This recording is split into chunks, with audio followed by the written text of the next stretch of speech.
పిలువబడ్డాం. కాబట్టి మనం అంటే మన సహవాసంలోకి వారు రాలేదు, వాళ్ళ సహవాసంలోకి మనం వచ్చాం. అందుకే తండ్రి తన కుమారుని యొక్క సహవాసమునకు మనల్ని ఏం చేశాడు, పిలిచెను అని. కాబట్టి మనం తన కుమారుడైన క్రీస్తుతో సహవాసం చేయడానికి మనం ఏం చేయబడ్డాం, పిలువబడ్డాం. తండ్రి మనల్ని పిలిచాడు. కుమారుడి సహవాసంతో పాటు తండ్రి సహవాసమును అలాగే పరిశుద్ధాత్మ సహవాసమును మనం పొందుతూ. కాబట్టి అంతటి గొప్ప ప్రభుదినం ఈరోజు.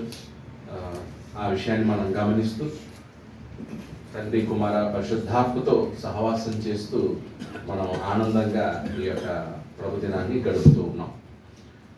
దేవుని వాక్యాన్ని మనం చదువుకుందాం. ప్రకటన గ్రంథాన్ని గత అనేక వారాల నుంచి మనం చదువుకుంటున్నాం. ముగింపు దశకు వచ్చాం. సో ఇప్పుడు 20వ అధ్యాయంలో ఉన్నాం. 19 అధ్యాయాలు మనం ఆలోచించాం. 20వ అధ్యాయం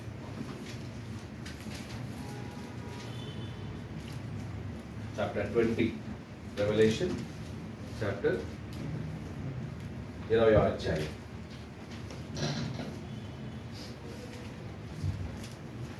సో 20వ అధ్యాయాన్ని మనం 2 భాగాలుగా చేసినట్లయితే 20వ అధ్యాయం 1 నుండి 6 వరకు ఒక అంశము,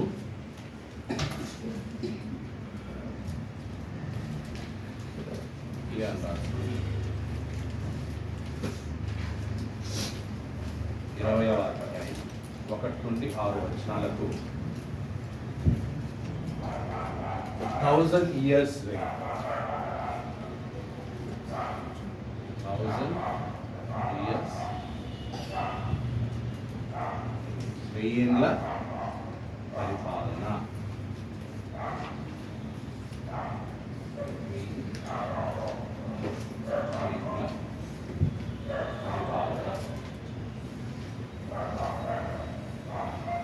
వెయ్యేండ్ల పరిపాలన. ఎక్కువ శాతం డినామినేషన్స్లో ఈ వెయ్యేండ్ల పరిపాలన ఏమనుకుంటున్నారంటే యేసుక్రీస్తు రెండవసారి వచ్చాక భూమి మీద ఆయన 1000 సంవత్సరాలు పరిపాలిస్తాడు అనేది డినామినేషన్స్ యొక్క నమ్మకం. అంటే దీన్ని వాళ్ళు అలా అర్థం చేసుకున్నారు. 1000 సంవత్సరాలు యేసుక్రీస్తు సెకండ్ సారి భూమి మీదకి వస్తాడు. భూమి మీద ఆయన కాలు మోపుతాడు. యెరూషలేములో ఆయన సింహాసనం వేయబడుతుంది. యెరూషలేములో కేంద్రంగా ఉంచుకొని ఆయన ఏం చేస్తారంట, భూమిని పరిపాలిస్తాడు 1000 సంవత్సరాలు అని వాళ్ళు డినామినేషన్స్ నమ్ముతున్నారు. మనం క్రీస్తు సంఘం నమ్మేది ఏంటంటే యేసుక్రీస్తు రెండవసారి వచ్చినప్పుడు భూమి మీదకి రాడు. ఆయన మళ్ళీ ఆయన భూమి మీదకి రాడు. ఆయన రాజ్యాన్ని తండ్రికి అప్పగించడానికి వస్తాడు, కానీ రాజ్యాన్ని తండ్రికి అప్పగించడానికి వస్తాడు రెండవసారి, తప్ప పరిపాలించడానికి కాదు. ఎందుకంటే ఆల్రెడీ ఆయన రాజ్యాన్ని ఏం చేస్తున్నాడు, పరిపాలిస్తాడు. రాజ్యం స్థాపించబడింది క్రీస్తు శకం 33లోనే రాజ్యం స్థాపించబడింది. ఆ రోజు నుంచి నేటి వరకు కూడా క్రీస్తు రాజ్యాన్ని ఏం చేస్తున్నాడు, పరిపాలిస్తూనే ఉన్నాడు. ఎందుకంటే ఆయన రాజ్యం ఆత్మ సంబంధమైనది, శరీర సంబంధమైంది కాదు. కానీ డినామినేషన్స్ అందరూ ఏ రాజ్యం గురించి ఆలోచిస్తున్నారు, శరీర సంబంధమైన రాజ్యం గురించి ఆలోచిస్తున్నారు. భూమి మీదకి వచ్చిన తర్వాత ఆయన శరీర సంబంధమైన రాజ్యాన్ని స్థాపించి 1000 సంవత్సరాలు ఏం చేస్తాడు, పరిపాలిస్తాడు. కానీ ఆయన స్థాపించింది భూమి మీద ఉన్నప్పుడే, మొదటిసారి ఉన్నప్పుడే ఆయన చెప్పాడు, నా రాజ్యము ఇహ సంబంధమైనది కాదు, నా రాజ్యం పరలోక సంబంధమైనది అన్నాడు. కాబట్టి పరలోక సంబంధమైన రాజ్యాన్ని భూమి మీద స్థాపించాడు. పరలోకము నుండి ఆయన నాటి నుంచి నేటి వరకు ఏం చేస్తున్నాడు, పరిపాలిస్తూనే ఉన్నాడు. ఈజ్ రూలింగ్, ఆయన పరిపాలించుతూ ఉన్నాడు.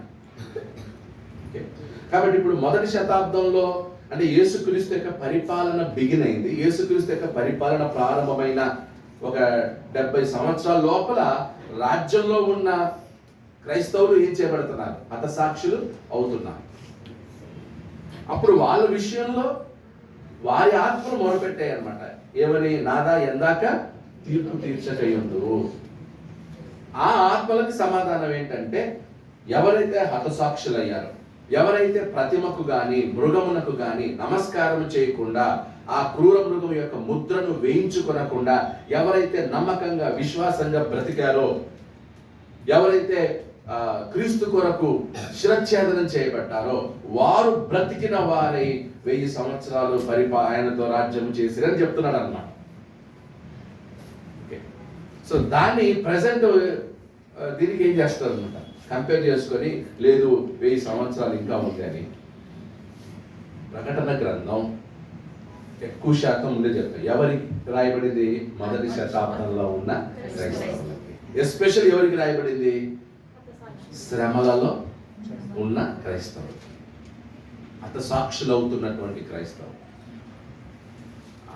ఆ సందర్భంలో ఉన్నటువంటి సంఘాల్ని ఆదరించాలి, సంఘాల్ని బలపరచాలి. కుటుంబ సభ్యుల్ని కోల్పోయినటువంటి వారిని ఆదరించి బలపరచాలి, వాళ్ళకి నిరీక్షణ ఇవ్వాలి. అందుకు ప్రభు అయిన యేసుక్రీస్తు ఆ నిరీక్షణ వారికి ఇస్తున్నారు. ఏమని? వారు చనిపోలేదు, వారు బ్రతికిన వారై ఎవరితో పాటు రాజ్యం చేస్తున్నారు? క్రీస్తుతో రాజ్యం చేస్తున్నారు అని కాంటెక్స్ట్, అది సందర్భం అది. ఓకే, సో ఇప్పుడు అదే మైండ్లో ఉంచుకొని మనం చదువు. సో 19వ అధ్యాయంలో మనం చూసాం. 19వ అధ్యాయం చివరిలో ఏమైంది? 20వ వచనం చూడండి. 19వ అధ్యాయానికి హెడ్డింగ్ ఏం రాస్తున్నారు? The fall of Babylon, the fall of beast, the fall of అంటే సాతాను యొక్క నాశనం, క్రూర మృగం యొక్క నాశనం. సో ముగ్గురు నాశనం అవుతున్నారు కదా. ఏం రాస్తున్నారు హెడ్డింగ్? మర్చిపోయారా? The fall of prophet and their forces. అబద్ధ ప్రవక్త మరియు వాని యొక్క దూతలు ఏం చేయబడ్డారన్నమాట? నాశనం చేస్తారు. సో ఇప్పుడు 20వ అధ్యాయంలో చదువుతాం. మొదటి 3 వచనాలు చదువుతాం.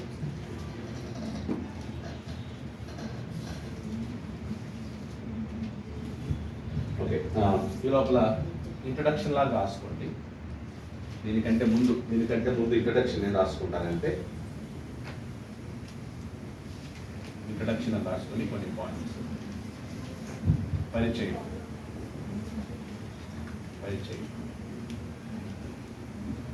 ద ఫాల్ ఆఫ్ బాబిలోన్, బబులోను పతనం అవడం గురించి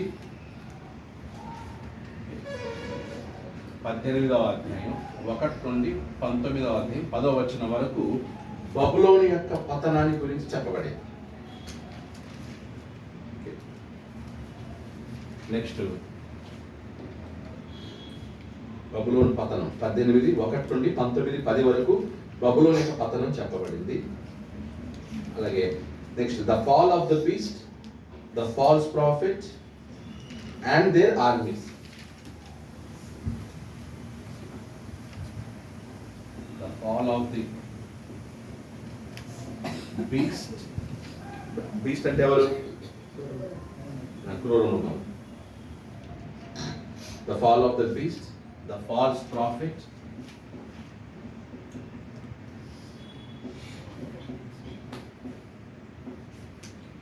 ఇక్కడ the fall of the beast అంటే కింద రోమ్ కదా. క్రూర మృగం ఎవరు అనమాట? రోమ్. సో ఇక్కడ ఫాల్ ఆఫ్ బాబిలోన్ ఉన్నప్పుడు ఎవరు? రోమే. The false prophet, the fall of the beast, the false prophet and their armies.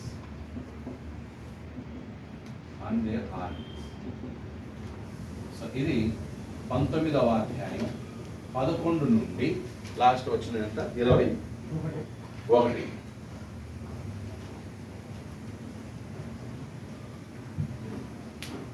క్రూర మృగము పతనం, అబద్ధ ప్రవక్త యొక్క పతనం, వారి సేనల పతనం.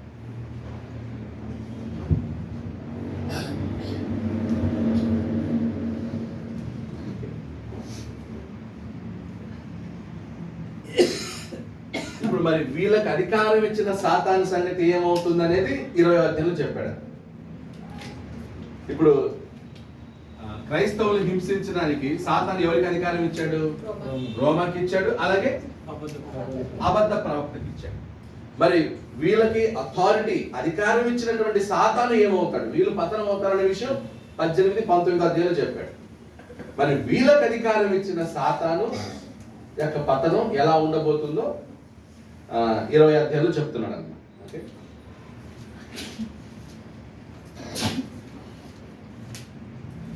ఒకసారి 12వ అధ్యాయం 9వ వచనం చూడండి.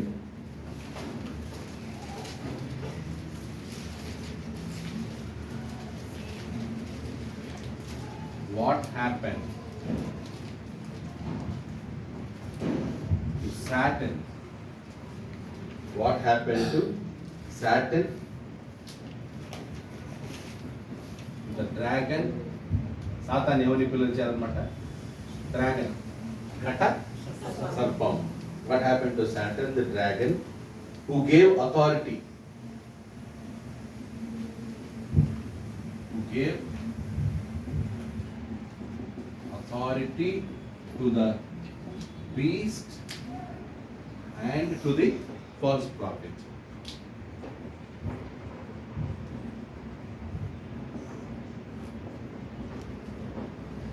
And to the false prophet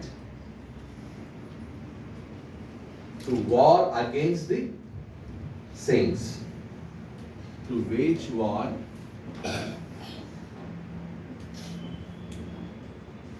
against the saints. Saints అంటే పరిశుద్ధులు, క్రిస్టియన్స్. క్రైస్తవులకు విరుద్ధంగా యుద్ధం చేయడానికి క్రూర మృగానికి, అబద్ధ ప్రవక్తకు అధికారం ఇచ్చినటువంటి సాతానుకు ఏం గతి పడుతుంది?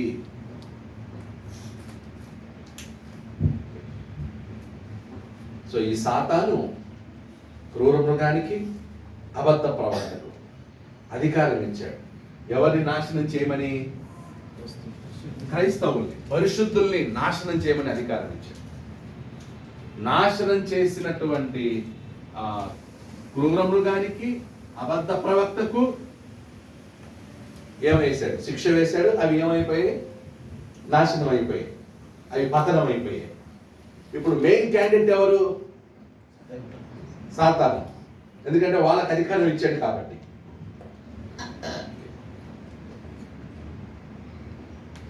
కొన్ని వచనాలు చదువు. 12:9 వచనం. ప్రకటన 12:9. కాగా సర్వలోకమును మోసపుచ్చుచు అపవాది అనియు సాతాననియు పేరు గల ఆది సర్పమైన ఆ మహర్ఘట సర్పము పడద్రోయబడెను.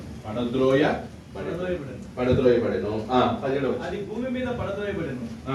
దాని దూతలు దానితో కూడా పడద్రోయబడింది. మరియు ఒక గొప్ప స్వరము పరలోకమందు ఇలాగ చెప్పుట వింటి. 17వ వచనం. సో సాతాను భూమి మీదకి పడద్రోయబడ్డాడు. 17వ వచనం 17. అందుచేత ఆ ఘట సర్పము ఆగ్రహం తెచ్చుకొని దేవుని ఆజ్ఞలు గైకొనుచు యేసుని గూర్చి సాక్ష్యం ఇచ్చుచు ఉన్నవారైన ఆమె సంతానములో శేషించిన వారు అంటే ఎవరు? సంఘంలో శేషించిన వారు అంటే ఆమె సంతానము అనగానే ఇక్కడ ఎవరు? ఇక్కడ స్టార్టింగ్ లో చూసాం, అక్కడ ఇశ్రాయేలు ఒక స్త్రీకి యేసుక్రీస్తు, అంటే అదే స్త్రీ నుంచి యేసుక్రీస్తు వచ్చాడు, అదే స్త్రీ నుంచే పరిశుద్ధులు వచ్చారు. ఓకే, ఇప్పుడు శేషించిన వారంటే ఈయన క్రైస్తవులు అన్నమాట. మిగిలిన వారు అంటే క్రీస్తును అంగీకరించినటువంటి వారు, క్రీస్తును అంగీకరించినటువంటి యూదులు, క్రీస్తును అంగీకరించిన యూదులు అన్నమాట. ఓకే, సంతానం శేషించిన వారిని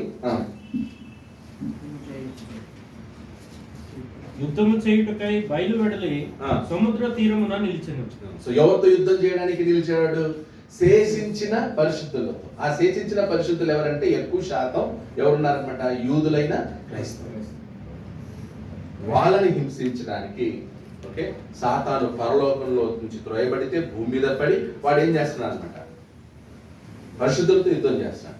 పరిశుద్ధులతో యుద్ధం చేయడానికి ముందు వాడు ఎవరితో యుద్ధం చేశాడు? పరలోకంలో మిఖాయేలు దూతతో యుద్ధం చేశాడు. అక్కడ ఏమైపోయాడు అన్నమాట? ఓడిపోయాడు. అంతకంటే ముందు ఎవరితో యుద్ధం చేశాడు? యేసుక్రీస్తుతో చేశాడు. అక్కడ ఏమయ్యాడు? ఓడిపోయాడు. సో ఇప్పుడు భూమి మీదకి వచ్చి పరిశుద్ధులతో ఏం చేస్తున్నాడు అనమాట? యుద్ధం చేస్తున్నాడు. నెక్స్ట్ 13వ అధ్యాయం 1 నుండి. అంటే సాతాను పరిశుద్ధులను టార్గెట్ చేశాడు. వాడి టార్గెట్ ఎవరు? సాతాను టార్గెట్ పరిశుద్ధులు, క్రైస్తవులు, క్రీస్తునందున్న వారు, క్రీస్తుని బలంగా వెంబడించేవారే వాడి టార్గెట్. కాబట్టి ఆ పరిశుద్ధుల్ని ఎలా టార్గెట్ చేస్తాడనమాట? వాడు స్పిరిచువల్ గా ఉన్నాడు కాబట్టి, సాతాను కూడా ఆత్మనే. కాబట్టి వానికి ఏం కావాలన్నమాట? ఇన్స్ట్రుమెంట్స్ కావాలి. అప్పుడు ఎవరిని వాడుకున్నాడు? రోమా ప్రభుత్వాన్ని, అబద్ధ ప్రవక్తని. 13. మరియు 10 కొమ్ములను 7 తలలను గల ఒక క్రూర మృగము సముద్రం. సో అక్కడ ఎవరిని వాడుకున్నాడో తెలుసు. 13వ అధ్యాయంలో 2 మృగాలు. ఒకటి సముద్రంలో నుండి వచ్చిన క్రూర మృగం, ఇంకోటి నేల నుండి వచ్చిన క్రూర మృగం. ఆ 2 క్రూర మృగాలు ఎవరిని రిప్రజెంట్ చేస్తున్నాయి? రోమ, అబద్ధ. నెక్స్ట్ అంటే ఇంట్రడక్షన్ లోనే ఒక సమ్మరీ లాగా ఇచ్చేస్తున్నాం. బబులోను పతనమైంది. బబులోను అబద్ధ ప్రవక్త పతనమైపోయారు. వాళ్ళను ఉపయోగించి వాళ్ళకి అధికారం ఇచ్చినటువంటి సాతాను కూడా ఏమవుతాడనమాట? పతనం అవుతాడని 20వ అధ్యాయంలో చెప్పబడింది. మరి సాతాను యొక్క అధికారం వలన, బబులోను వలన, అబద్ధ ప్రవక్తలన శిరచ్ఛేదనం చేయబడిన హతసాక్షులైనటువంటి క్రైస్తవులకు ఏమవుతుంది? సరే, what happen to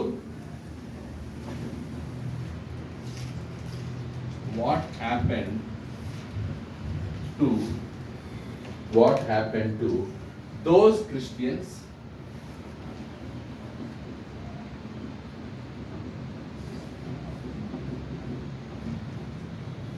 Christians killed by the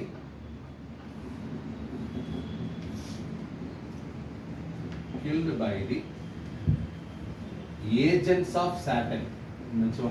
ఏజెంట్లు అన్నమాట. Killed by the agents of Satan. So who are the agents? సాతానిక్ ఏజెంట్లు ఎవరు? రోమ, అబద్ధ ప్రవక్త, వాళ్ళ agent. Killed by the agents of Satan. మనకి ప్రకటన గ్రంథం 16:6 ఏం చెప్తుంది? సో మరి క్రైస్తవులు హతసాక్షులయ్యారుగా. క్రైస్తవులు ఆ సాతాను చేతిలో చచ్చిపోయారు. క్రైస్తవులు ఆ సాతాను యొక్క ఏజెంట్లైన రోమాను ద్వారా, అబద్ధ ప్రవక్త ద్వారా వారు మరి చనిపోయారు, హతసాక్షులైన. వారి గతి ఏంటి? వాళ్ళ పరిస్థితి ఏంటి? అది 20లో చూపిస్తున్నాడు, తర్వాత చూపిస్తాడు. 16:6 చదువు. ప్రకటన 16:6.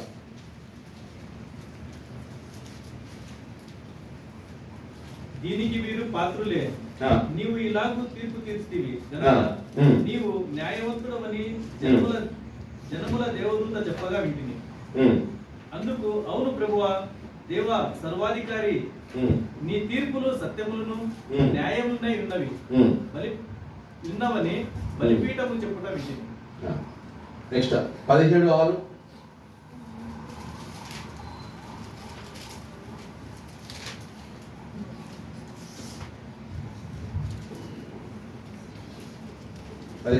సో కాబట్టి ఈ ఏజెంట్స్ ఏం చేశారన్నమాట? పరిశుద్ధుల యొక్క రక్తమును వాళ్ళు ఏం చేశారు? కార్చారంట. 17:6లో కూడా అదే చెప్తున్నా. ఏమని? మరియు ఆ స్త్రీ పరిశుద్ధుల రక్తం చేతను యేసు యొక్క హతసాక్షుల రక్తం చేతను మత్తిల్లియుండుట చూచితిని. అంటే ఈ సాతాను యొక్క ఏజెంట్లు ఎవరిని చంపారు? పరిశుద్ధుల రక్తము యొక్క చేతను, హతసాక్షుల రక్తము చేతను మత్తిల్లియుండుట. 18:24.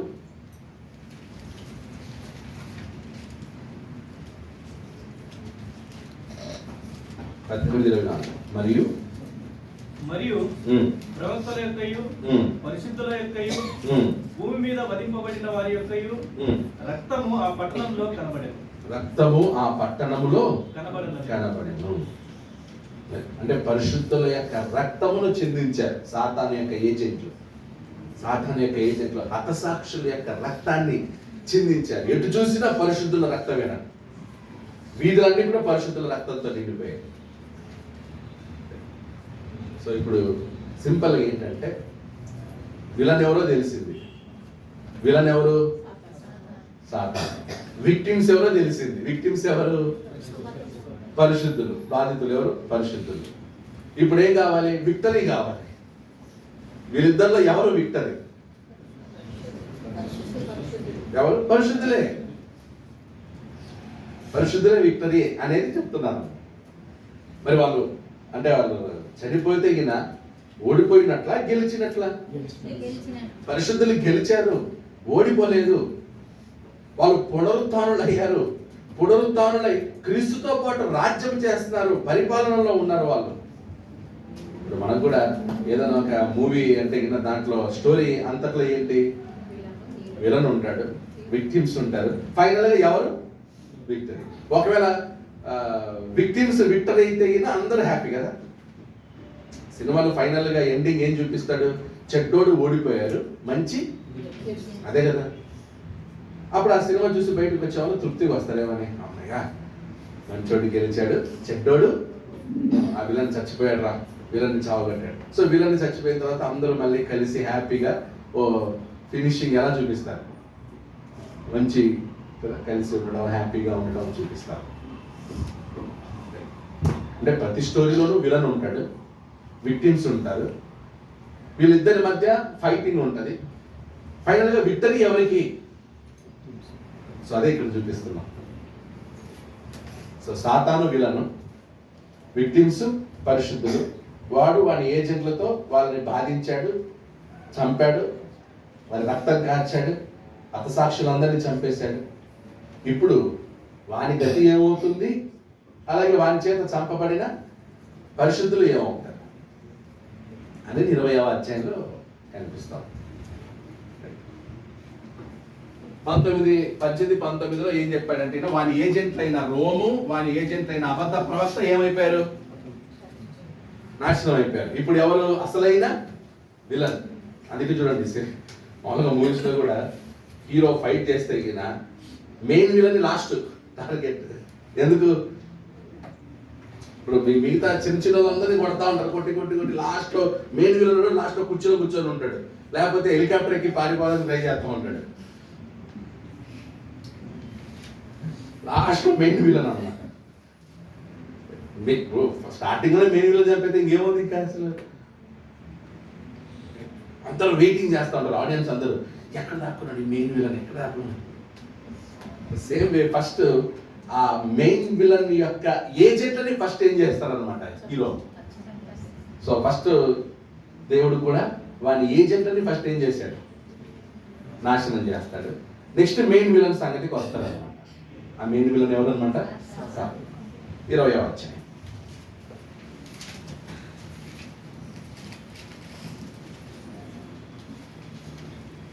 ఒకటి నుండి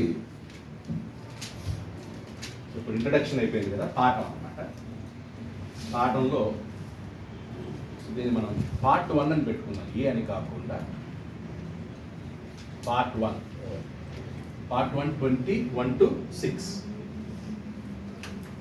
సో ఇంట్రడక్షన్ అయింది. ఇంట్రడక్షన్ తర్వాత ఏ పాయింట్ రాసుకొని, క్యాపిటల్ ఏ రాసుకొని,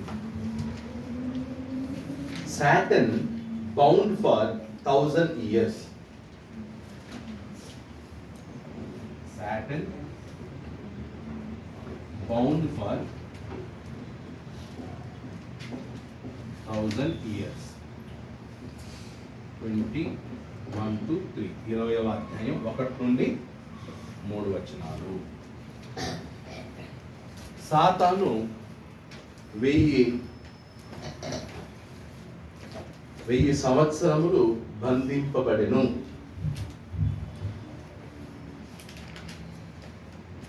సాతాను 1000 సంవత్సరములు బంధింపబడెను. 20వ అధ్యాయం 1 నుండి 3 వచనాలు చదవండి. పెద్ద సంఖ్యలను చేత పట్టుకొని అగాధము యొక్క తాలూకు చెవి గల ఒక దేవదూత పరలోకం నుండి దిగివచ్చుట చూచింది. ఓకే, మరియు పెద్ద సంఖ్యలను చేత పట్టుకొని అగాధము యొక్క తాళపు చెవి గల ఒక దేవదూత పరలోకము నుండి దిగి వచ్చుట చూచింది. ఓకే, అక్కడ గమనించండి.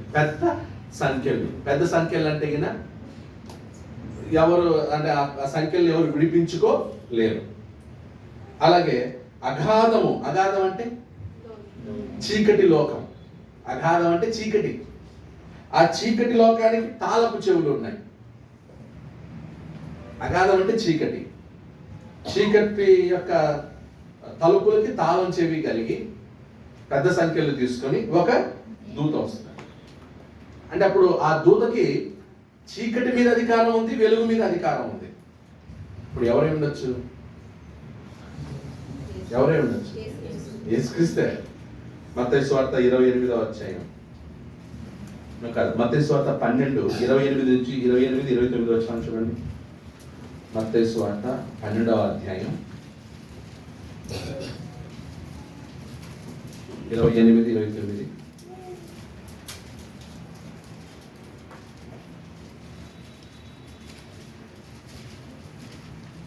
దేవుని ఆత్మ వలన నేను దయ్యములను వెళ్ళగొట్టుచున్న ఎడల నిశ్చయముగా దేవుని రాజ్యము మీ వద్దకు వచ్చి ఉన్నది. ఒకడు మొదట బలవంతుని బంధింపని ఎడల ఏలాగు ఆ బలవంతుని ఇంటిలో చొచ్చి అతని సామాగ్రి దోచుకొనగలడు. అట్లు బంధించిన ఎడల వాని ఇల్లు దోచుకొను. అర్థమైందా? అంటే ఇల్లు దోచుకోవాలంటే ఫస్ట్ బలవంతుని ఏం చేయాలంట? బంధించాలి. ఆ తర్వాత ఏం చేయాలి? ఇల్లు దోచుకోవాలి. సో ఇప్పుడు ఈ సాతాను కూడా బలవంతుడే. ఈ బలవంతుడైన సాతాన్ని మొదట ఏం చేయాలి? బంధించాలి. ఓకే, ఇప్పుడు ఎందుకు బంధించాలి? ఎందుకంటే వాని రాజ్యంలో చాలా మంది ఉన్నారు. సాతాను రాజ్యంలో చాలా మంది ఉన్నారు. వాళ్ళందరినీ ఏం చేయాలి? విడిపించాలి. వాళ్ళందరినీ రక్షించాలి. వాళ్ళందరినీ రక్షించాలంటే వీళ్ళు ఏం చేయాలి? బంధించాలి. అర్థమవుతుంది కదా? సో కాబట్టి యేసుక్రీస్తు ఈ సాతాన్ని బంధిస్తున్నాడు. ఎందుకంటే వాని ఇల్లు దోచుకోవడానికి. సాతాను మొదటి శతాబ్దంలో క్రైస్తవులందరూ క్రైస్తవులందరూ సాతాను రాజ్యంలో నుంచి ఏమైనా వాళ్ళు బయటకు వచ్చినటువంటి వాళ్ళు. ఇంకా ఇప్పటికీ లోకంలో ఎక్కువ శాతం ఎవరి చేతిలో ఉన్నారు? సాతాను చేతిలో ఉన్నాడు. అంటే సాతాను ఇప్పుడు ఇంకా బంధింపబడే ఉన్నాడు. సాతాను ఇంకా ఇప్పటికీ బంధింపబడే ఉన్నాడు. సో అనేక మందిని రక్షించడానికి ఒక అవకాశం. అందుకే వారిని బంధించాలి. సో ఎందుకు సాతాను బంధింపబడాలి? ఎందుకు నాశనం చేయకూడదు? సో సిస్టమ్ ఏంటంటే మొదట బలవంతుణ్ణి ఒక ఇల్లును దోచుకోవాలంటే ఆ ఇంట్లో ఉన్న బలవంతుణ్ణి బంధించేసేసి ఆ తర్వాత ఇల్లు దోచుకుంటాడు. సో అది ఎంత యేసుక్రీస్తు ముందే చెప్పాడు చూడండి 12వ అధ్యాయం మత్తయి సువార్త. సో ఇప్పుడు ఆ సాతాను ఏమవుతున్నాడు? బంధించబడుతున్నాడు. బంధిస్తే ఏమవుతాడు అనమాట? వాడు కదలలేడు. అప్పుడు అనేక మంది ఏమవుతారు? సాతాను యొక్క బంధకాల్లో నుంచి విడుదలవుతారు. ఎందుకంటే యేసుక్రీస్తు యొక్క గురి కేవలం హతసాక్షులైనటువంటి వారి మీదనే కాదు.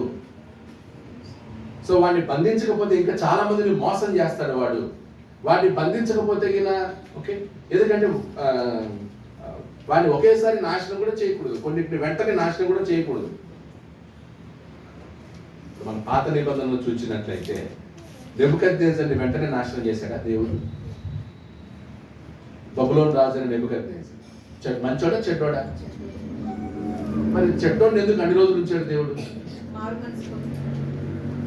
చెడ్డోడిని ఎందుకు నాశనం చేయలేదు? ఇప్పుడు ఆ చెడ్డోడు ఇశ్రాయేలీయులను బబులోనికి తీసుకెళ్తాడని దేవునికి తెలుసా? 70 సంవత్సరాలు తన ప్రజల్ని చెరసాల్లో ఉంచుతాడు, నెబుకద్నెజరు హింసిస్తాడని దేవునికి తెలుసా? మరి తెలిసినా ఎందుకు అలౌ చేశాడు? చూద్దాం ఎవరు చెప్తారు. తన ప్రజలకు బుద్ధి చెప్పడానికైనా వాడు ఉండాలి. బబులోను నెబుకద్నెజరు ముందే నాశనం చేస్తే తన ప్రజలకు ఎవరు బుద్ధి చెప్తారు? సో ప్రజలకు బుద్ధి చెప్పడానికి దేవుడే ఎవరి దగ్గరికి పంపిస్తున్నాడు? నెబుకద్నెజరు దగ్గరికి పంపిస్తున్నాడు.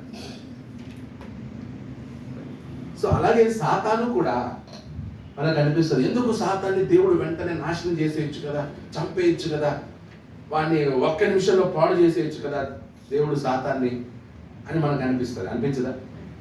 మాట్లాడలేదు.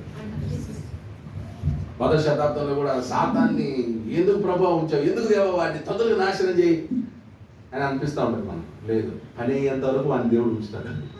ఎందుకంటే వాడిని మొదట నాశనం చేసేస్తే మనం యాక్చువల్లీ ఎక్కడ బుద్ధిగా ఉంటాం? సాతాను లేడనుకోండి, మనం చాలా విచ్చలవిడిగా ప్రయత్నం చేస్తాం. అప్పుడు దేవుడు మళ్ళీ ఎలా బుద్ధి చెప్తాడు మనకి? సో శోధించే పని ఎవరిది? సాతాను. దేవుడు ఎవరిని శోధించడు, దేవుడు ఎవరిని ఆ పని ఆయన చెయ్యడు, వాడి పని. సో కాబట్టి ఒకవైపు దేవుని పని అవుతుంది, దాని వలన ఎవరు పరిశుద్ధులో, ఎవరు నీతిమంతులో, ఎవరు అవిశ్వాసులో, ఎవరు భ్రష్టులో సాతాను శోధన ద్వారా ఏమవుతుంది? తెలిసిపోతా ఉంది. సో సాతాను కూడా ఎప్పటి వరకు ఉంటాడు? చివరి వరకు ఉంటాడు. వాడికి కావాలంటే బంధిస్తాడు, అప్పుడు మళ్ళీ రిలీజ్ చేస్తాడు, మళ్ళీ బంధిస్తాడు, మళ్ళీ రిలీజ్ చేయొచ్చు, కానీ చివరి వరకు ఉంటాడు. పరిశుద్ధులందరూ పరలోకానికి వెళ్ళాక ఇక పని మొత్తం అయిపోయిన తర్వాత అప్పుడు దేవుడు సాతాన్ని ఏం చేస్తాడు అనమాట? కంప్లీట్గా నాశనం. అప్పటి వరకు సాతాను ఉంటాడు అనేది ఫస్ట్ క్రైస్తవులు అర్థం చేస్తారు. కాబట్టి మరియు పెద్ద సంఖ్యల చేత పట్టుకొని అగాధం యొక్క తాళపు చెవి గల ఒక దేవదూత పరలోకము నుండి దిగివచ్చుట సూచన. సో కాబట్టి ఈ దేవదూత ఎవరై ఉండవచ్చు? యేసుక్రీస్తు అయి ఉండవచ్చు. అతడు ఆది సర్పము అనగా అపవాదియు సాతానును అను ఆ ఘట సర్పమును పట్టుకొని 1000 సంవత్సరములు వానిని బంధించి అగాధములో పడవేసెను.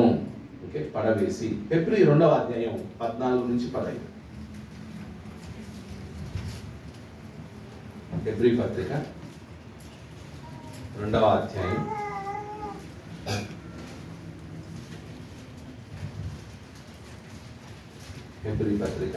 అధ్యాయం 14-15 వచనాల్లో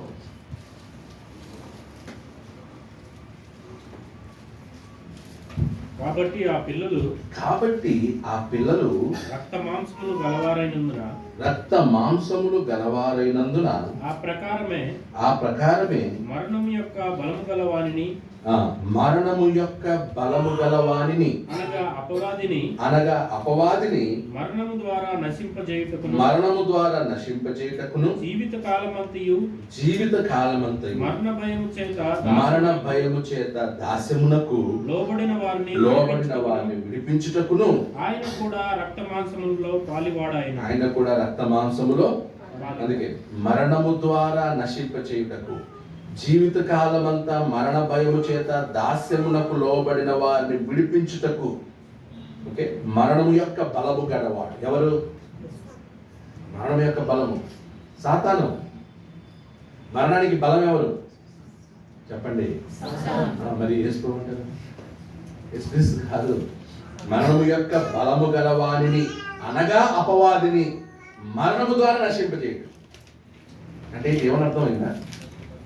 ఇప్పుడు పాపము వలన వచ్చు జీతము మరణము యొక్క బలము గలవాడు ఎవరు? సాతాను. ఇప్పుడు వాడిని జయించాలంటే మరణం మళ్ళీ వాడి యొక్క టూలే ఉపయోగించాలి. మరణము యొక్క బలము గల వారిని మరణము ద్వారానే జయించాలి. అది ఎలా? సింపుల్. పాపం వల్ల వచ్చే జీతం మరణం. ఓకే, పాపం ఎలా వస్తుంది?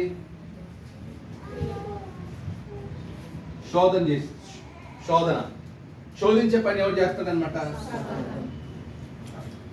ఇప్పుడు సాతాను ఆదాము అవ్వలు ఏం చేశాడు? శోధించాడు. శోధిస్తే వాళ్ళు ఏం చేశారు? పాపం చేశారు. వాళ్ళకి ఏం సంభవించింది? మరణం సంభవించింది.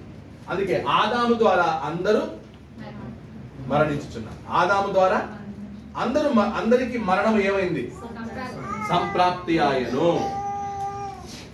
కాబట్టి సో సాతాను ఏం కలుగజేస్తున్నాడు? మనుషులకి మరణాన్ని కలుగజేస్తున్నాడు. సో ఇప్పుడు మరణంలో చాలా మంది ఉన్నారు. ఇప్పుడు వీడు మరణం యొక్క బలము గలవాడు.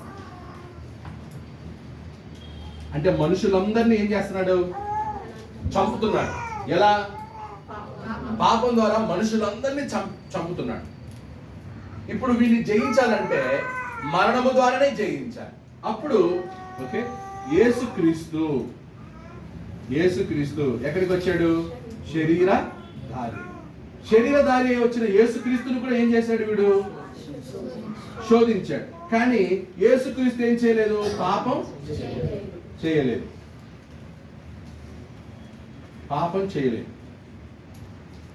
పాపం చేయకుండా ఆయన ఏ మరణం పొందాడు? శిలువ మరణం పొందాడు. శిలువ మరణం పొందిన తర్వాత ఆయన ఏమయ్యాడు? మరణాన్ని ఏం జయించాడు. కాబట్టి శిలువ మరణంలో ఆయన 3వ రోజున ఏం చేయడు? పునరుత్థానుడయ్యను. సో మరణము యొక్క బలము గలవానిని జయించడానికి యేసుక్రీస్తు మరణం ద్వారానే సాతాన్ని జయించాడు. అంటే ఆయనకు కూడా ఏమయ్యాడు? మరణం పొందాడు. మరణం పొంది ఆయన ఏమయ్యాడు? పునరుద్ధరణుడు అయ్యాడు. అంటే అప్పుడు సాతాను కలుగజేసిన మరణాన్ని యేసుక్రీస్తు ఏం చేశాడు? జయించాడు.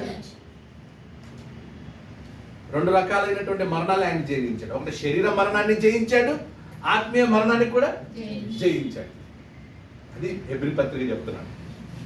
మళ్ళీ చదవ.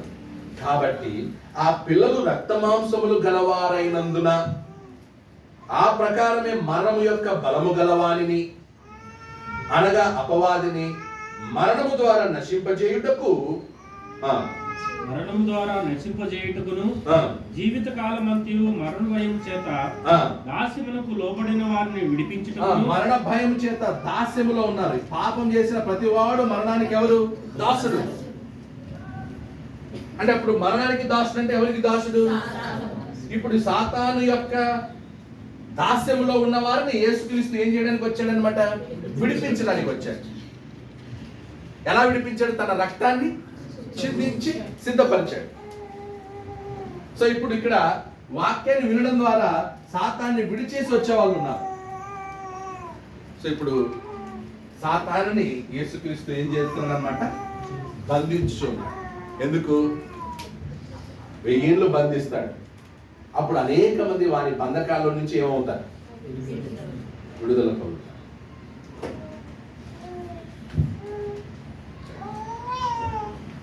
కొంచెం ఏమన్నా మైండ్కి ఎక్కిందా? 21 నుంచి 3 వచనాలు.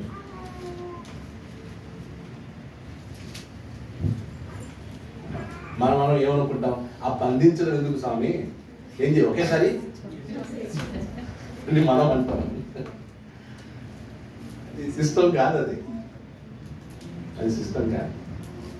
ఈవెన్ మన ప్రభుత్వం కూడా వేరే దేశంలో నుంచి ఎవరైనా టెర్రరిస్టులు ప్రవేశిస్తే కనపడగానే చంపేస్తారా?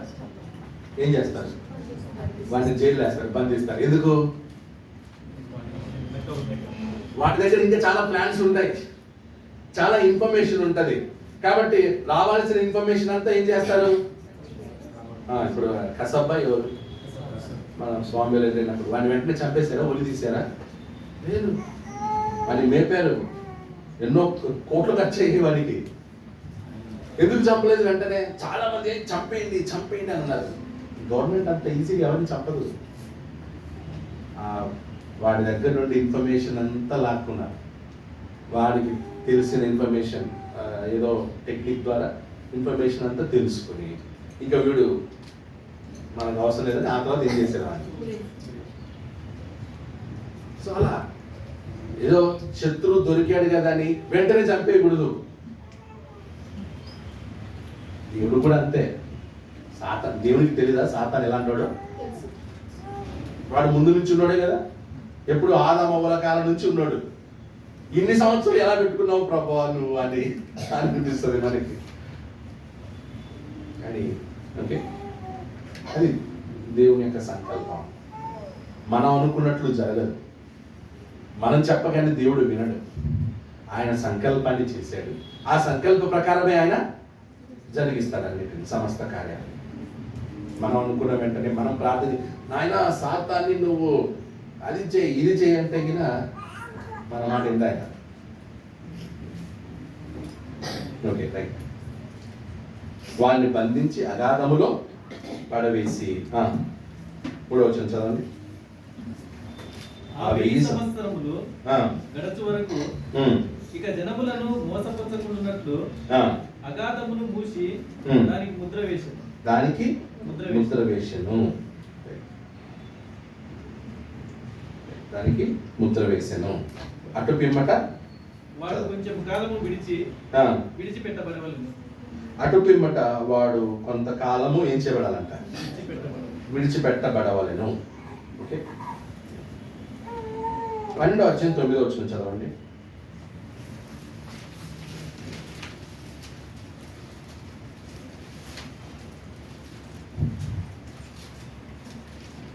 కాగా సర్వలోకమును మోసపుచ్చుచు అపవాది అనియు సాతాననియు పేరు గల ఆది సర్పమైన ఆ మహాఘట సర్పము పడద్రోయబడెను. అది భూమి మీద పడద్రోయబడెను. దాని దూతలు దానితో కూడా పడద్రోయబడి. ఓకే, సో సాతాను భూమి మీద ఏం చేయబడ్డాడు అనమాట? పడద్రోయబడ్డాడు. మరి బంధించిన తర్వాత వాడు ఎలా పడద్రోయబడ్డాడు? ఆ పడద్రోయబడ్డమే దానికి సంబంధించింది. అటు పిమ్మట వాడు కొంచెం కాలము ఏం చేయాలి? విడిచిపెట్టబడ్డాడు. ఓకే, సో వాడిని బంధించాడు. ఆ 1000 సంవత్సరాలు గడిచిన తర్వాత కొంతకాలము వాడు విడిచిపెట్టాడు. అంటే ఏంటి? Permanent and temporary. వాడు పర్మనెంట్గా ఏం చేయబడలేదు, బంధించబడలేదు, టెంపరీగా బంధించబడ్డాడు. ఆ తర్వాత వాడిని ఏం చేస్తారన్నమాట? విడిచిపెట్టబడ్డాడు.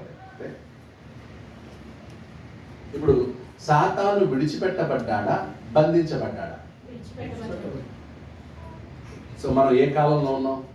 సాతాను బంధించబడిన కాలంలో లేదు. ఇప్పుడు మనం ఏ కాలంలో? వాడు విడిచిపెట్టబడిన కాలంలో ఉన్నాం. అందుకే సాతాను ఎవరిని మిరుగుదునా అని గర్జించు సింహము వలె. సో ఇప్పుడు వాని మొదటి శతాబ్దంలో ఉన్న క్రైస్తవులని వాడు వేరేలాగా హింసించాడు, చంపించాడు. కానీ ఇప్పుడు పరిస్థితి వేరు. ఇప్పుడు సేమ్ మెథడ్ వాడట్లే, వాడు వేరే మెథడ్ వాడుతున్నాడు. అంతే కదా, కాలాన్ని బట్టి జనరేషన్ బట్టి వాని యొక్క టూల్స్ ఏమవుతుంటాయి, మారుతూ ఉంటాయి. సో ఇప్పుడు ఎలా? వాడు ప్రభుత్వం ద్వారా రావచ్చు. అప్పుడే ప్రభుత్వం ఏది? ప్రపంచాన్ని పరిపాలించిన 4వ సామ్రాజ్యంగా రోమానే వాడుకున్నాడు. ఇప్పుడు వాడుకుంటాడా లేదా?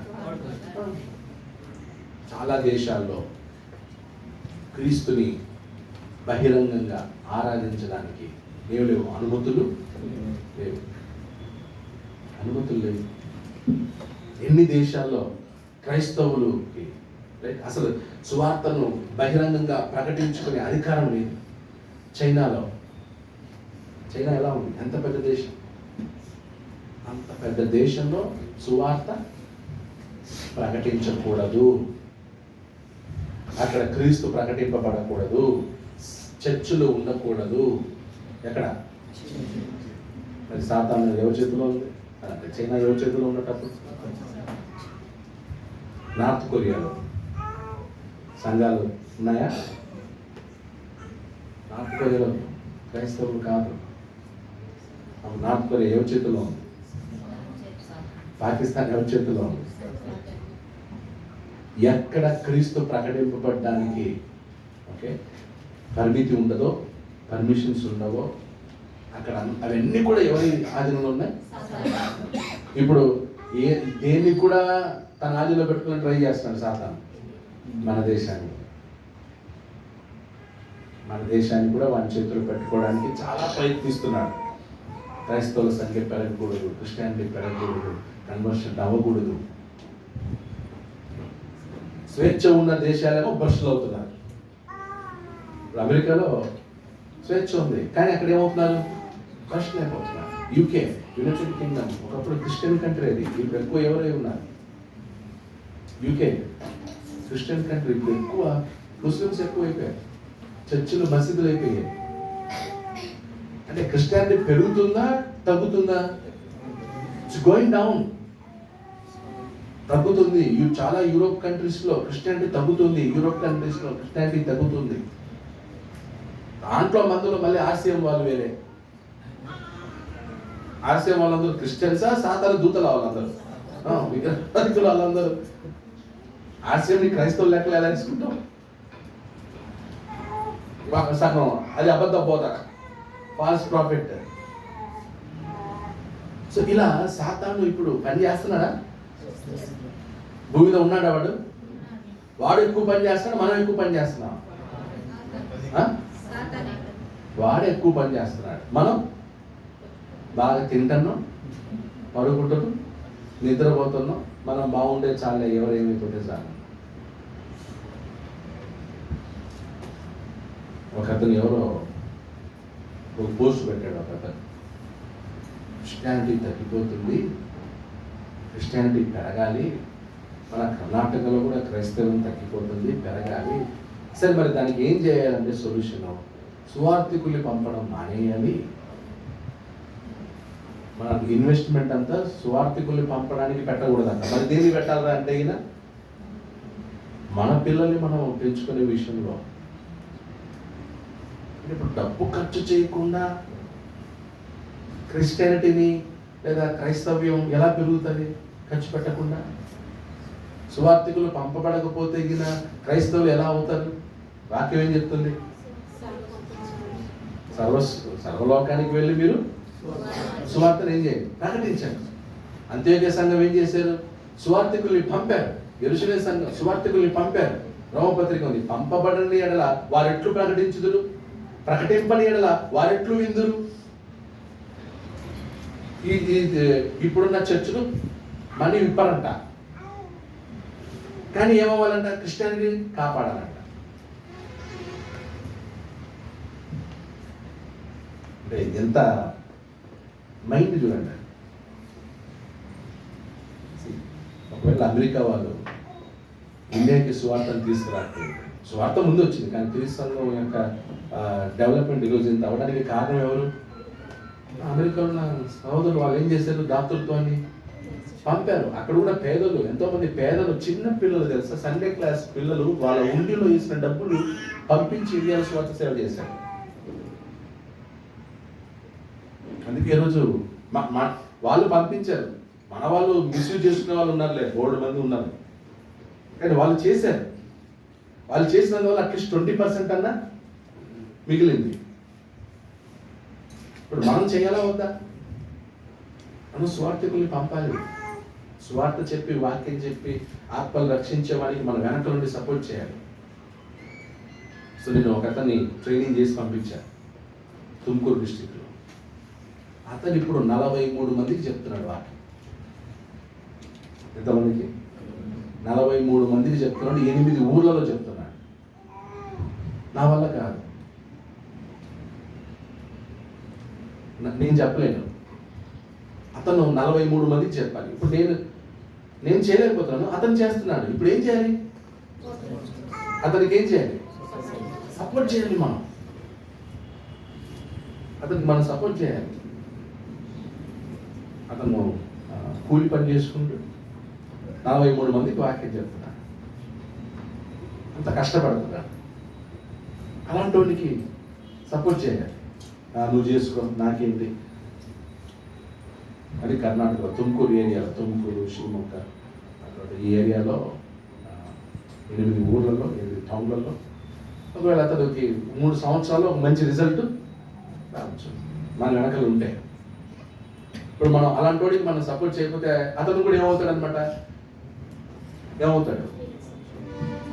ఇప్పుడు ఈత పడుతూ ఉంటాడు అక్కడ, కొట్టరా ఈత, నీకు ఈత వచ్చు కదా కొట్టు అని వదిలేద్దామా లేకపోతే తాడేద్దామా? వానికి వచ్చి ఈత, కానీ మనం తాడేసి లాగితే తొందరగా బయటకు వస్తుంది. అందరూ బయటకు వస్తారు. నువ్వు ధరలో కూర్చొని ఈదుతున్నావా? ఈదు, నేను చెనక్కాయలు తింటాను. వాడు ఈదుతా ఉంటే మనం ఒడ్డున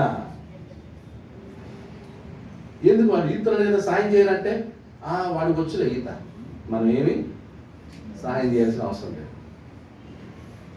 వెంటనే 5-6 మంది కలిసి ఒక పెద్ద తాడేసేస్తే ఇక్కడ ఆ తాడు పట్టుకుంటాడు. ఒడ్డులో ఉన్న వాళ్ళు ఏం చేస్తారన్నమాట, సర 5 మంది లాగేస్తే వాడు ఏమవుతాడు, ఒడ్డుకు వచ్చేస్తాడు తొందరగా, బతుకుతాడు వాడు. మేము ఒక 10 నిమిషాలు ఈత కొట్టడం వచ్చినట్టు కూడా వాడు ఎంతని కొడతాడు. సో మనం సాతాను ఉన్నాడు, వాడు పని చేస్తున్నాడు. ఆల్రెడీ అనేక దేశాల్లో అనేక చోట్ల వాడు సువార్త ప్రకటింపబడకుండా వాడు ఏం చేస్తున్నాడు అనమాట, ఆపేస్తున్నాడు. ఈరోజు అబద్ధ బోధకు ఒకటి ఇస్లాము, ఒకటి ఆర్సీఎం.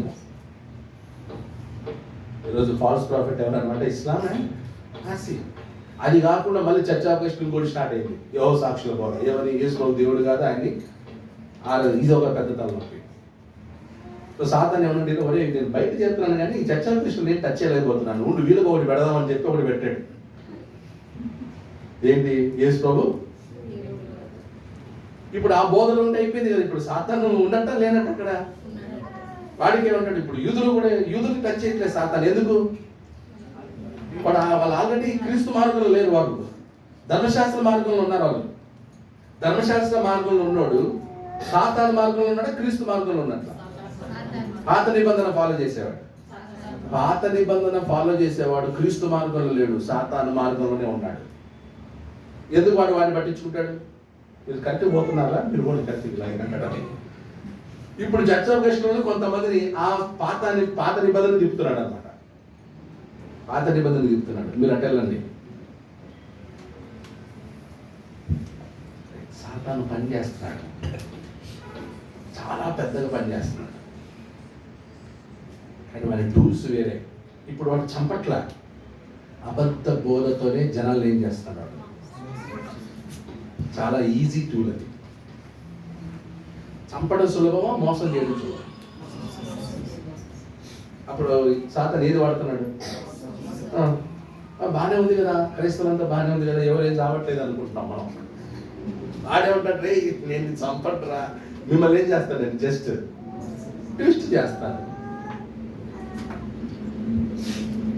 సో మొదటి శతాబ్దంలో కూడా 13-14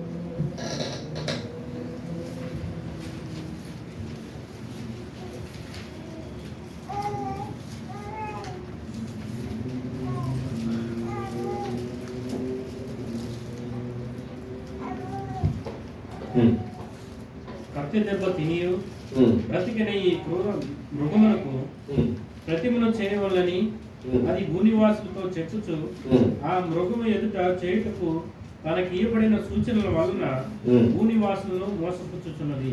భూనివాసులను అంటే వాని పని ఇప్పుడు చంపడం కాదు, మోసపుచ్చడం. ఇప్పుడు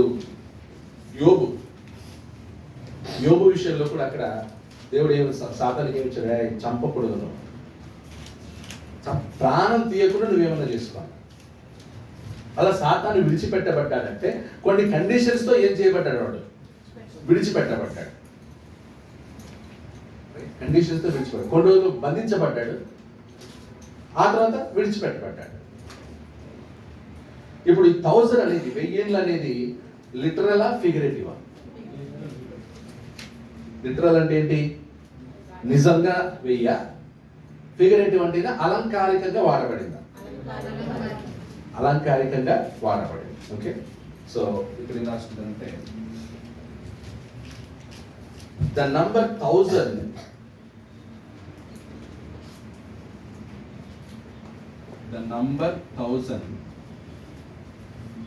is often used figuratively in scripture.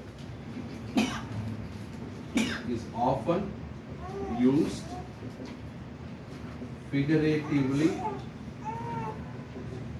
in scripture.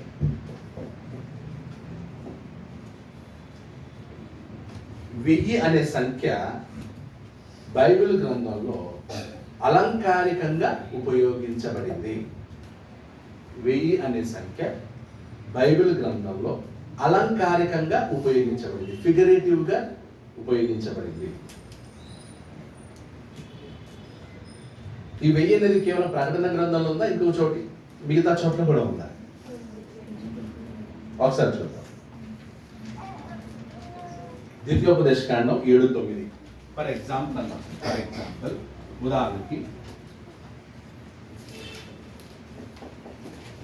ద్వితీయోపదేశకాండం డ్యూట్రానమీ ద్వితీయోపదేశకాండం 7వ అధ్యాయం 9వ వచనం. ద్వితీయోపదేశకాండం 7వ అధ్యాయం 9వ వచనం.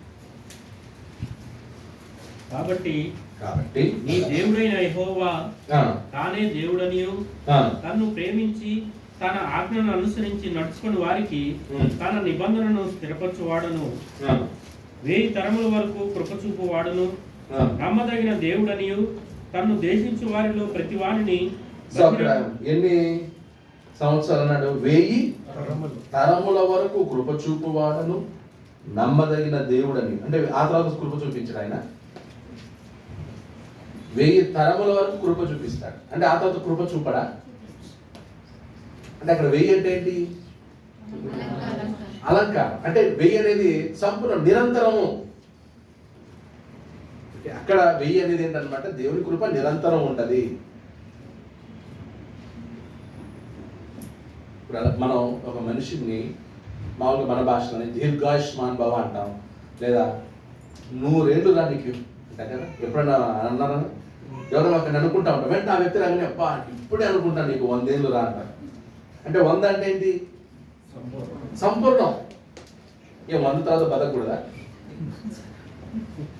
100 బతకాలా? అప్పుడేమంటారు? ఆ 100 ఎందుకు లేండి, 70, 80 అయితే సార్. అంటే ఏంటి దాని అర్థం? మనిషి మ్యాక్సిమం 100 అని అర్థం. మనిషి ఒకవేళ ఆరోగ్యంగా బతికితే ఎన్ని సంవత్సరాలు బతకగలడు? ఆరోగ్యంగా 100, యాక్చువల్ మ్యాక్సిమం 100 అనమాట. అందుకని ఏమంటారు? 100 ఏళ్ళు రా నీకు. ఎందుకు ఎక్కువ చెప్పలేదు? అంతకు మించి ఎవరు బతకరు కాబట్టి 100 ఏళ్ళు రా నీకు అంటారు. 100 అంటేనే సంపూర్ణ, అందుకే దీర్ఘాయుష్మం. అలాగే 1000 అంటే ఎగ్జాక్ట్ 1000 అని కాదు, సంపూర్ణం. అలాగే కీర్తనలు 50:10. Psalms 50:10.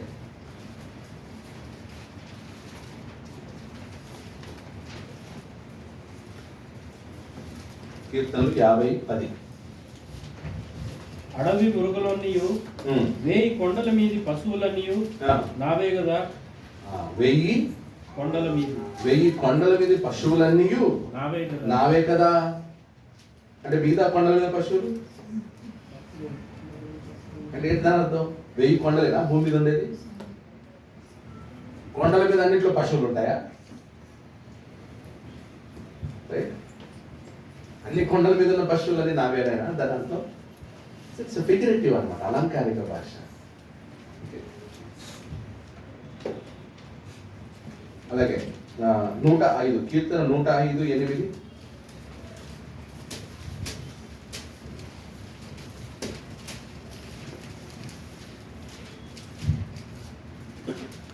తాను సెలవిచ్చిన మాటను 1000 తరముల వరకు అబ్రహాముతో తాను చేసిన నిబంధనలు, ఇస్సాకుతో తాను చేసిన ప్రమాణమును నిత్యము ఆయన జ్ఞాపకము చేసుకున్నాడు.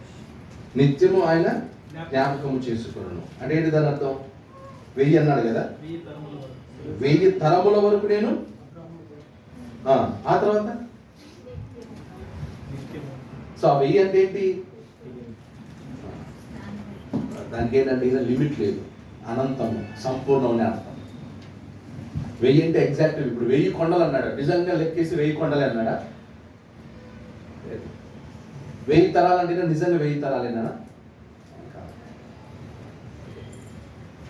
సో అలా నంబర్ 1000 అనేది ఏం చేయకూడదు అనమాట, అక్షరార్థంగా తీసుకోకూడదు. అది అలంకారికంగా వాడబడింది. సో దాని అర్థం ఎలా చేసుకోవాలంటే,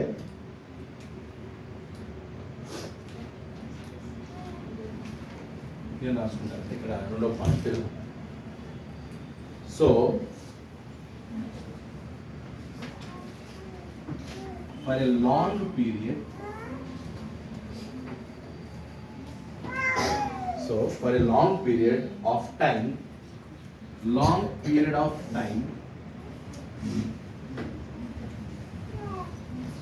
Saturn would not be able to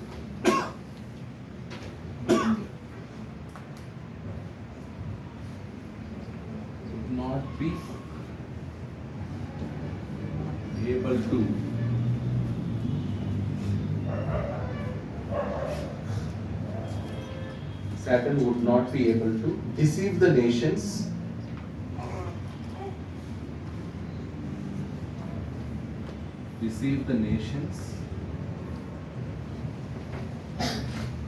like he did with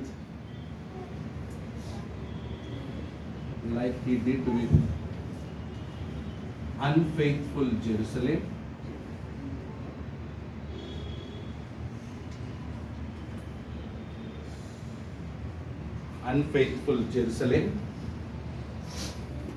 Revelation 6-11 chapters. So 6-11 chapters ఏంటి? అవిశ్వాసులైనటువంటి యూదులకు దేవుడు తీర్చబోయే తీర్పు కదా. Unfaithful Jerusalem, judgement upon unfaithful Jerusalem. ఇప్పుడు ఈ అవిశ్వాసులైన యూదుల్ని ఎవరు మోసం చేసింది? Who deceives? సాతాను ఎలాగైతే అవిశ్వాసులైన యూదుల్ని మోసం చేశాడో అలా అన్ని దేశాల్ని వాళ్ళను మోసం చేసినట్లు ఇప్పుడు ఎక్కువ కాలం ఏం చేయలేడు, మోసం చేయలేడు. And pagan Rome.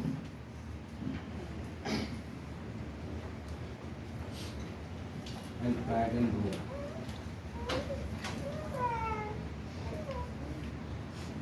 13 నుండి 19 అధ్యాయం. pagan Rome బ్రాకెట్ లో 13 నుండి 19.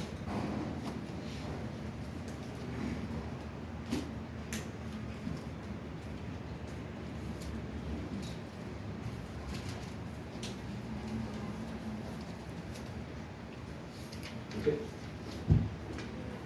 So వీళ్ళని శోధించినట్లు లేదా అవిశ్వాసులైన యూదుల్ని మోసపరిచినట్లు, రోమిల్ని మోసపరిచినట్లు మిగతా వాళ్ళందరినీ మోసం చేయలేడని అర్థం.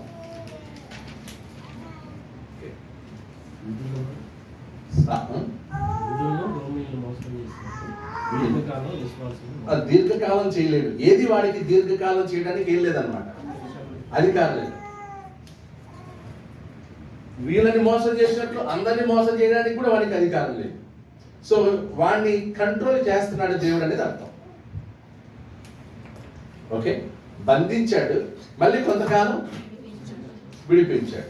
విడిపించిన తర్వాత వీళ్ళని మోసం చేసినట్లు చేసే అధికారం మళ్ళీ తర్వాత చేశాడు, మోసం చేశాడు. కానీ వీళ్ళని ఎలాగైతే వీళ్ళని హింసించాడో అలా కాదు. కొన్ని కండిషన్స్, ఇందాక ఒక ఎగ్జాంపుల్ చెప్తా, యోబు ఎగ్జాంపుల్.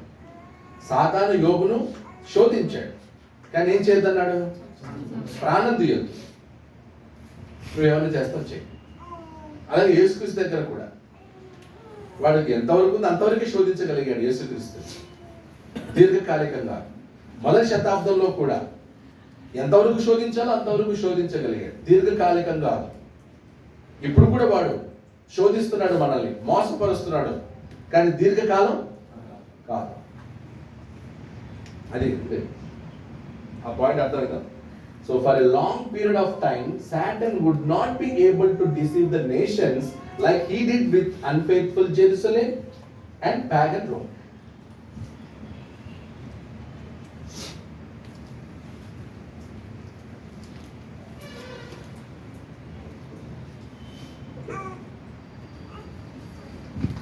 మూడో పాయింట్ రాసుకోండి. మూడో point,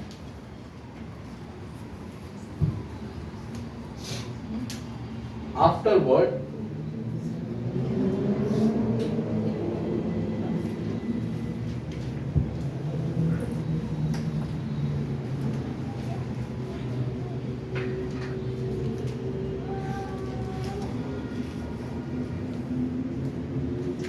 afterward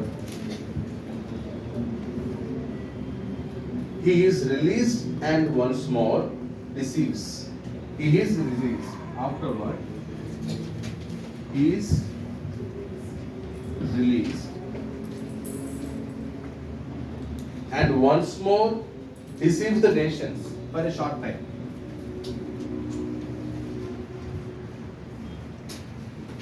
And once more deceives the nations for a short time. ఇప్పుడు మనకు 1000 సంవత్సరాలు ఎక్కువగా అనిపిస్తుంది, తక్కువ అనిపిస్తుందా? ఇప్పుడు యేసుక్రీస్తు భూమి మీదకి వచ్చి 2000 సంవత్సరాలు. 2000 సంవత్సరాలు మనకి ఎలా అనిపిస్తుంది? చాలా ఎక్కువ అని అనిపిస్తుంది. బట్ దేవుని దృష్టిలో చాలా షార్ట్, వెరీ షార్ట్. 1000 సంవత్సరాలు ఒక దినం. 1000 సంవత్సరాలు దేవునికి ఒక దినం. కొన్నిసార్లు ఒక దినం కూడా 1000 సంవత్సరాలు.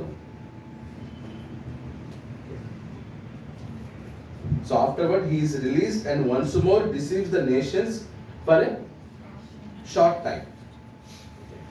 దానికి 20వ అధ్యాయం ప్రకటన 27 నుంచి 9 చదవండి ఒకసారి.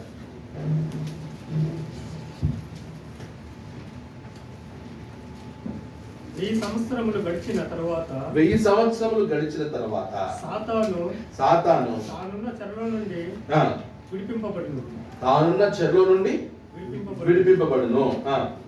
భూమి నలు దిశల యందును జనములను లెక్కకు సముద్రపు ఇసుక వలె ఉన్న గోగు మాగోగు అను వారిని మోసపరిచి వారిని యుద్ధమునకు గోగు చేయటకై వాడు బయలుదేరును. వారు భూమి ఎందంతటా వ్యాపించి పరిశుద్ధుల శిబిరమును ప్రియమైన పట్టణమును ముట్టడి వేయగా పరలోకములో నుండి అగ్ని దిగి వచ్చి వారిని దహించను. ఓకే, సో అక్కడ సాతాను తానున్న చెరలో నుండి విడిపింపబడును. 1000 సంవత్సరంలో గడిచిన తర్వాత విడిపింపబడును. So for a short time he will release and he will deceive the nations. వాడు విడుదల చేయబడతాడు, అనేకులను ఏం చేస్తాడు? మోసం చేస్తాడు. అయితే but then Satan also is defeated once and for all. నాలుగోది, but then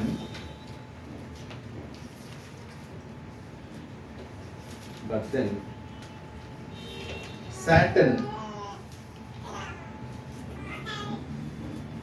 also is defeated. Satan also is defeated once and for all.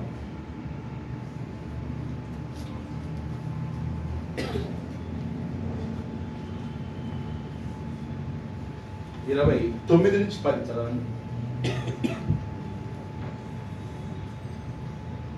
వారు భూమి అంతటా వ్యాపించి పరిశుద్ధుల శిబిరమును ప్రియమైన పట్టణమును ముట్టడి వేయగా పరలోకంలో నుండి అగ్ని దిగి వచ్చి వారిని దహించిన.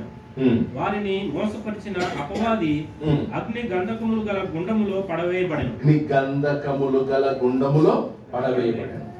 అచ్చట ఆ క్రూర మృగమును అబద్ధ ప్రవక్తనే ఉన్నారు. వారు యుగయుగములు రాత్రింబవులు బాధింపబడుదురు. ఓకే, సో సాతాను, అక్రూర మృగము, అబద్ధ ప్రవక్త, ఈ ముగ్గురు ఎక్కడ ఉంటారంట? అగ్నిగుండం. వారు ఇంకా యుగ యుగములు బాధింపబడతారు అని పరిశుద్ధులకు చెప్తున్నాడు. ఈ మెసేజ్ ఎవరికి? మనక ఎవరికి? ఆ మొదటి శతాబ్దంలో ఉన్న. అప్పుడు వాళ్ళు ఈ మాట వినగానే ఎలా ఉంటారు? ఓ, మనల్ని హింసించుచున్నది ఎవరు? సాతానా? ఆ సాతాను ఇప్పుడున్న రోమ ప్రభుత్వాన్ని వాడుకుంటున్నాడా? ఆ సాతాను అబద్ధ బోధ పుట్టిస్తున్నాడా? ఓ, వీళ్ళ గతి చివరిలో దేవుడు వీళ్ళని నాశనం చేస్తాడా? మనం క్రీస్తుతో పాటు ఉంటామా? మనమందరం క్రీస్తుతో పాటు రాజ్యం వెళుతామా? మన కుటుంబంలో క్రీస్తు కొరకు చనిపోయిన వాళ్ళు బ్రతికి క్రీస్తుతో పాటు ఏలుదురా? చాలండి, మేమేమో చచ్చిపోయాం కదా అంతేనేమో అనుకున్నాం. ఈ పత్రిక మాకేం చేసింది? నిరీక్షణ కలుగజేసి. ఇది స్వయాన యేసు ప్రభువే చెప్పాడా ఈ మాటలు? చాలా. ఇంకా ఎంతమంది చావాలన్నా చచ్చిపోతామండి క్రీస్తు కోసం. ఈ చదివిన తర్వాత వాళ్ళు భయపడి ఉంటారా, చావడానికి ముందు వచ్చి ఉంటారా? అదే అన్నమాట. ఇది మనకి జరగట్లేదు కాబట్టి అంతా మనం దేనికి ఊహించుకుంటున్నాం? ఫ్యూచర్కి ఊహించుకుంటున్నాం. అది ఆల్రెడీ జరిగిపోయింది. వాళ్ళకి పత్రిక అన్నమాట, వాళ్ళకి అది కరెక్ట్. అంటే దాని అర్థం మనకి ఇదని కాదు, మనం ఇప్పుడు ప్రజెంట్ ఎవరైనా క్రీస్తు కొరకు హతసాక్షి అయితే సేమ్ బ్లెస్సింగ్ ఉంటుంది, సేమ్ ఆశీర్వాదం. కానీ సాతాను లేడని కాదు, సాతాను ఉన్నాడు. ఆయా కాలాన్ని బట్టి వాడు ఏమవుతున్నాడు అనమాట, రిస్ట్రిక్షన్ చేయబడుతున్నాడు, మళ్ళీ రిలీజ్ అవుతున్నాడు. బంధించబడుతున్నాడు, విడుదల అవుతున్నాడు, బంధించబడుతున్నాడు, విడుదల అవుతున్నాడు. అంటిల్ సెకండ్ కమింగ్ సాతాను భూమి మీద ఉంటాడు. వాడు మోసం చేస్తూనే ఉంటాడు. ఇప్పుడు వాడు భూమి మీద ఉన్నాడంటే దానికి సూచనలు ఉన్నాయా? సో కాబట్టి వాడి టార్గెట్ ఏంటంటే క్రీస్తు ప్రపంచం అంతటా వెళ్ళకూడదు, క్రైస్తవులు ఉండకూడదు, సంఘాలు ఉండకూడదు, నాశనం చేసేయాలి అనేది వాడి టార్గెట్. అది జరుగుతూ ఉంది. కాబట్టి మనం ప్రార్థనతో ఏం చేయాలి? ప్రార్థనతో మనం ఎదుర్కోవాలి. అందుకే ఇప్పుడు ఈవెన్ కొంత రెస్టరేషన్ అనేది స్టార్ట్ అయింది యూకేలో కూడా. ఇప్పుడు కొంతమంది క్రైస్తవులు మన ఏంది పరిస్థితి, మనం మన మూలాల్ని కాపాడుకోవాలి, మనం అందరం క్రైస్తవ్యం కదా, క్రిస్టియానిటీ కదా, మనం ఎందుకు ఇలా అయిపోయింది మన దేశ పరిస్థితి అని చెప్పి ఇప్పుడు వాళ్ళల్లో ఏమైందనమాట, చైతన్యం వచ్చి ఇప్పుడు ఫైట్ చేస్తున్నారు. యూరోప్ కంట్రీస్లో కూడా క్రిస్టియానిటీని కాపాడుకోవడానికి. మొన్న టెక్సాస్లో ఒక ముస్లిం ఆమెని అడుగుతున్నాడు ఒక ఇంటర్వ్యూవర్, ఏంటి మీ టార్గెట్ ఏంటంటే అమెరికాని ముస్లిం దేశంగా మార్చాలన్నదా మీ దాశ? అమెరికా కాదు, ప్రపంచాన్ని ముస్లిం దేశంగా మార్చడమే మా ధ్యేయం. వాళ్ళు సాతాను వాళ్ళ ద్వారా ఏం చేస్తున్నాడు? పని చేస్తున్నాడు, బలంగా పని చేస్తున్నాడు. మనమే ఏం చేస్తున్నాం? ఇప్పుడు అటువైపు అమెరికా వాళ్ళు మేము ఎవరికి సపోర్ట్ చేయం, ఎవరికి స్పాన్సర్ చేయం, మీ సాగు మీరు సాగుంటే వాళ్ళు కూర్చున్నారు. ఇండియాలో ఏమో మేము మా దగ్గరనే లేదు, మేము ఎవరికి సపోర్ట్ చేద్దాం అయ్యా అని చెప్పేసి ఇండియాలో వాళ్ళు కూర్చున్నారు. అప్పుడు సువార్త ప్రకటన ఎలా జరుగుతుంది? వాళ్ళు సపోర్ట్ చేయకపోయి మనము సపోర్ట్ చేయకపోతే ఇంక సువార్త ఎలా ముందుకు వెళ్తుంది? సువార్తకు ఎలా వెళ్తారు? కాబట్టి ఇప్పుడు మనం సువార్తని పంపే స్టేజ్లో ఉన్నామా, ఆపే స్టేజ్లో ఉన్నామా? ఏం మాట అంటే అమ్మయ్య అన్ని చోట్ల సువార్త వెళ్ళింది, ఇంకే మనం పంపాల్సిన అవసరం లేదు, ఏ సువార్తకుని పంపాల్సిన అవసరం లేదు, అసలు డబ్బులు ఖర్చు పెట్టాల్సిన అవసరం లేదు, బాగా ఎంజాయ్ చేద్దాం రండి అనే టైం ఇది. సువార్తకుని పంపే టైం. భవిష్యత్తులో మీరు ఊళ్ళకి వెళ్ళి సువార్త పని చేయలేదు, కానీ అలాంటి సువార్తకుడికి మీరు ఏం చేయాలి?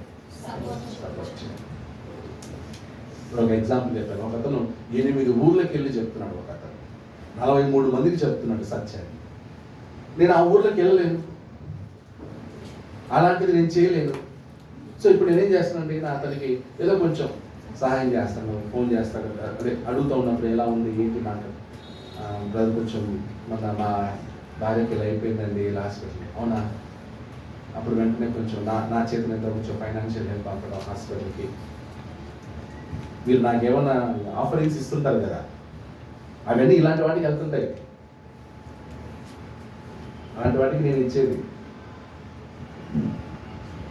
మీరు అన్నకి అన్ని వస్తుంది, ఆడి నుంచి చెప్తుంటుంది, ఈ నుంచి చెప్తుంటుంది, ఇలాంటి వాళ్ళు ఉంటారు. సో భవిష్యత్తులో ఇప్పుడు ఎందుకు సంఘం మీద పెట్టడం లేదంటే సంఘానికి బిల్డింగ్ కావాలి కదా, ఇప్పుడు అవన్నీ పెడితే మీకు భారం అవుతుందని చెప్పి నేను ఏది మీకు తీసుకురావట్లేదు దృష్టికి. మీరు బిల్డింగ్ అనేది ఒకటి షెడ్ ఒకటి వేస్తే ఓన్ బిల్డింగ్ అయితే ఆ తర్వాత క్యారకుల సంఘం పని ఫోకస్ ఏంటనమాట, ఇలా సువార్త పని చేసే వాళ్ళకి ఏం చేయాలి? బ్యాక్ కదా. ఇప్పుడు నేను ఒక్కడిని ఎంత చేయగలను? ఏదో ఒకరికి చేయగలను. అదే మనమందరం కలిస్తే కనీసం ఒక 5 మందికి చేయగలను. ఇప్పుడు విలేజ్లో అంతా ఒక 10,000 రూపాయలు సపోర్ట్ చేస్తే ఫుల్ టైం ప్రీచర్ అవుతారు. 10 నుంచి ఎస్పెషల్లీ కన్నడలో కన్నడ మాట్లాడే వాళ్ళు లేరు. మాతృభాష కన్నడలో ఉన్నటువంటి వాళ్ళు వాక్యం చెప్పేవాళ్ళు లేరు. అందులో ఎక్కడ చూసినా క్రిస్తంగానే, కానీ దాని వాల్యూ తెలియట్లేదు. సో భవిష్యత్తులో మనం ఇది ఒక పాఠం. ప్రకటన గ్రంథం కేవలం అది అయిపోయింది కదా అని చెప్పి వాళ్ళకి సంబంధించినట్లు మనం స్టడీ చేయకూడదు. ప్రజెంట్ కూడా మనం అప్లై చేసుకొని ఈ ప్రకటన గ్రంథం ద్వారా మనం ఏం నేర్చుకోగలం. అర్థమైందా? ఏం మాట్లాడలేదు. సాతాను ఉన్నాడా? బంధించబడతాడా? అంటే బంధించబడ్డాడా? విడిచిపెట్టబడ్డాడా? విడిచిపెట్టబడ్డాడా. ఎంతవరకు? షార్ట్ టైమే. అక్కడేమో షార్ట్ టైం ఉన్నది, కానీ షార్ట్ టైం అంటే ఇక మన దృష్టిలో అది యేసు ప్రభు వచ్చేంత వరకు షార్ట్ టైమే. ఇప్పుడు యేసు ప్రభు కూడా రెండవ రాకడ సమీపంగా ఉందా దూరంగా ఉందా? అది సమీపంగా ఉంది, షార్ట్ అంటున్నాం. మరి సాతాను కూడా విడిచిపెట్టబడ్డాడు. ఆడలే అనుకోవద్దు, వాడు షార్ట్ టైంగానే ఉన్నాడు. క్రీస్తు ప్రభు రాకడ, యేసు ప్రభు రాకడ సమీపంగా ఉంది కాబట్టి వాడు షిఫ్ట్ల మీద షిఫ్ట్లు చేస్తున్నాడు. ఎవరు? మనం కూడా ఏం చేయాలి? మనం కూడా డబల్ షిఫ్ట్లు చేయాలి, పని చేయాలి. సో వచ్చే వారం మిగతా బాగా ఆలోచన అందరికీ.